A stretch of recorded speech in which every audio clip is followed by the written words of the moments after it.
नमस्कार, आप देख रहे हैं समाधान इंडिया नेटवर्क और मैं हूं आज आपके साथ विकास। आज 23 मार्च है, शहीद दिवस। ठीक 94 साल पहले भगत सिंह, सुखदेव और राजगुरु ने देश की आज़ादी के लिए हंसते हंसते फांसी को गले लगा लिया। लेकिन क्या हम आज सच में उनके सपनों का भारत बना पाए हैं? क्या आज का भारत वैसा ही है जैसा भगत सिंह चाहते थे? आज हम इसी पर करेंगे गहरी पड़ताल। भगत सिंह सिर्फ एक क्रांतिकारी नहीं थे, वे विचारों की क्रांति के प्रतीक थे। उन्होंने केवल ब्रिटिश हुकूमत के खिलाफ लड़ाई नहीं लड़ी, बल्कि सामंतवाद, पूंजीवाद और धार्मिक कट्टरता का भी विरोध किया। उनका मानना था कि आजादी सिर्फ सत्ता परिवर्तन नहीं, बल्कि एक सामाजिक और आर्थिक बदलाव भी होना जरूरी है। 1960 में जन्मे भगत सिंह ने बहुत कम उम्र में जालियांवाला बाग हत्याकांड देखा, जिसने उनके मन में ब्रिटिश हुकूमत के खिलाफ विद्रोह की चिंगारी जलाई। लाला लाजपत राय की मौत के बाद जब भगत सिंह और उनके साथियों ने सैंडर्स को मारा तो यह उनके विद्रोही विचारों का पहला बड़ा कदम था। लेकिन उनका सबसे चर्चित कदम था 8 अप्रैल 1929 को दिल्ली की असेंबली में बम फेंकना, जहां उन्होंने खुद को गिरफ्तार करवाया। उन्होंने कहा था, बहरों को सुनाने के लिए धमाके की जरूरत होती है। भगत सिंह का मकसद हिंसा फैलाना नहीं, बल्कि जनता को जगाना था। उन्होंने जेल में रहकर क्रांति को विचारों से जोड़ दिया। मैं नास्तिक क्यों हूं जैसे लेख लिखे, जहां उन्होंने अंधविश्वास और धर्म आधारित राजनीति का विरोध किया। उन्होंने पूंजीवाद और सामंतवाद को आजादी के सबसे बड़े दुश्मन बताया।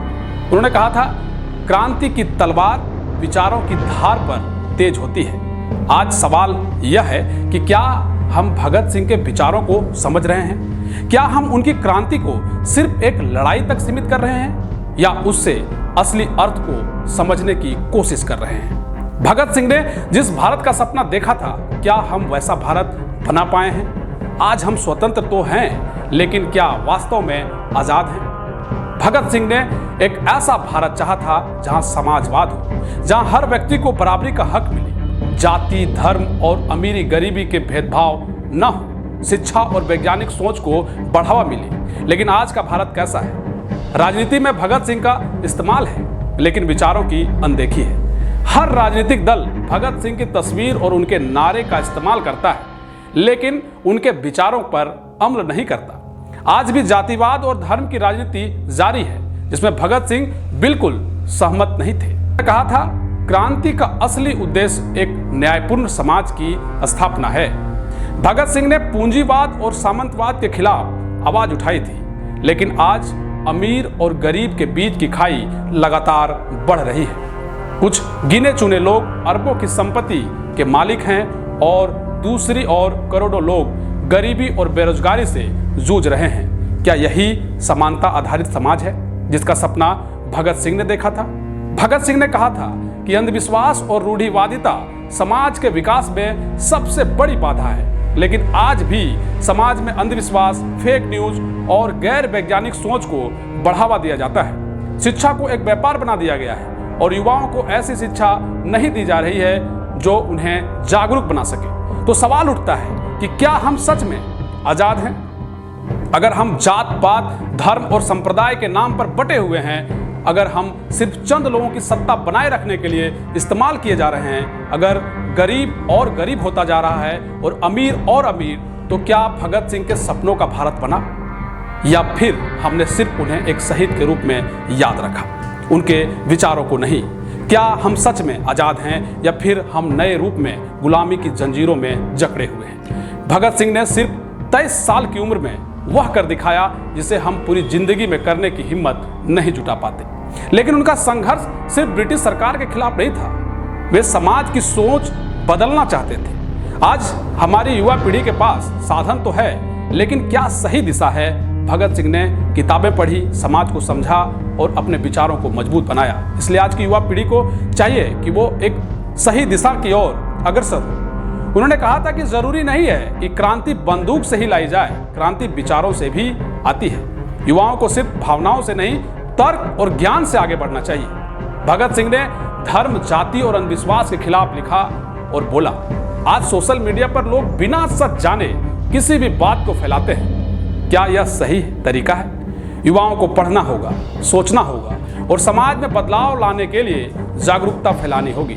सवाल पूछो, डरो मत, यही असली आजादी है। भगत सिंह ने कहा था, जो व्यक्ति विकास के लिए खड़ा होता है उसे हर परंपरा की आलोचना करनी होती है, हर पुराने विश्वास को चुनौती देनी होगी। क्या हम सवाल पूछते हैं या जो बताया जाता है उसी को सच मान लेते हैं? सच्ची आजादी तब होगी जब हमारी सोच गुलाम नहीं होगी। आप सोशल मीडिया सिर्फ मनोरंजन के लिए नहीं, बदलाव के लिए भी इस्तेमाल करें।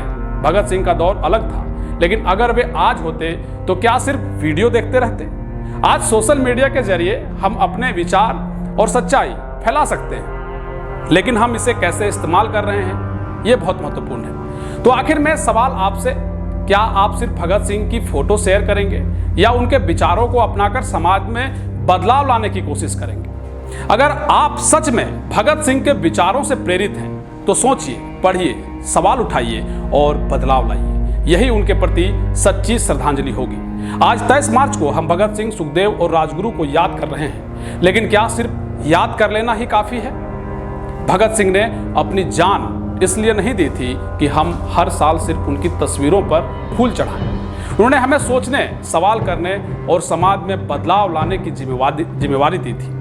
अगर आज भी भ्रष्टाचार, गरीबी, भेदभाव और नफरत की राजनीति हावी है, अगर आज भी युवा शिक्षा और रोजगार के लिए संघर्ष कर रहे हैं, अगर आज भी हम भीड़ की तरह सोच रहे हैं बजाय खुद के तर्क लगाने के, तो फिर क्या सच में भगत सिंह का सपना पूरा हुआ, या फिर हम सिर्फ उनके नाम का इस्तेमाल कर रहे हैं, उनके विचारों का नहीं?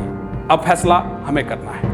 क्या हम सिर्फ हर साल शहीद दिवस मनाते रहेंगे या फिर हम उनकी सोच को अपनाकर एक नया भारत बनाएंगे? भगत सिंह ने कहा था, जो समाज क्रांति के लिए तैयार नहीं है वह गुलाम बनने के लिए मजबूर है। तो अब सवाल आपसे, क्या आप इस गुलामी को तोड़ने के लिए तैयार हैं? अगर हाँ, तो सोचिए, सीखिए और बदलाव का हिस्सा बनिए, क्योंकि यही भगत सिंह को सच्ची श्रद्धांजलि होगी।